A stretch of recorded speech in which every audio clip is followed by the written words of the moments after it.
through Quarantineness. And then and we'll also maybe talk about what we're cooking, because T-Bob, you just cooked pork shoulder from Iverstine Farms over the weekend, and it looked like it came out pretty good. Okay, so question time: is it not actually the pork butt? Is it a pork shoulder? So wow. The pork butt. I'm kind of mind blown right now. The pork butt is in fact the front shoulder of the pig. It's what? Yeah.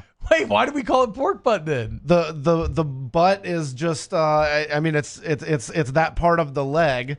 Okay. Yeah. Hell yeah. On a pig, the rear leg is the ham, the front leg is the butt. Wow. Yeah. Okay. Well, that's fascinating. Interesting indeed. Yeah. So I mentioned the other day, I got half a butt, so half a shoulder, I guess, from Iverstine. I didn't want to do the whole thing, even though now in retrospect, maybe I wish I would have. So I got half of one. I have a Green Mountain Grill wood pellet smoker, which is the easiest. Oh, dude, pellets are great. You set the temperature and chill. You don't have to do anything. But I still tell my wife, they're like, "Oh, I gotta watch the meat," and so I just sit outside and drink beer and spray it down once an hour, and that's really it. But marinated for 24 hours, coating of salt and pepper before it goes on, and then it was just cooking overnight and just kind of watching it a little bit, making sure nothing went awry. And man, if you just do the process.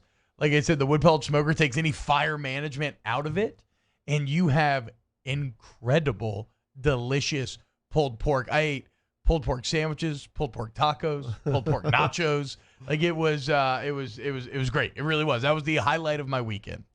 I like it. Not a lot of sleep though.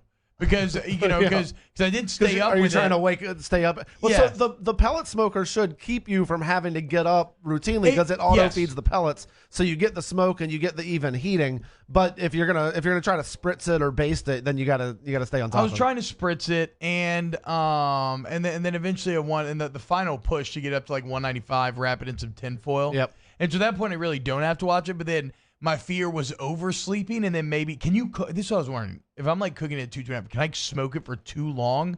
Like, could I get that internal temperature up too much to where it'd be like would ruin it? So that was my fear. If the internal temperature gets too high for too long, it'll break apart the proteins and it can get mushy.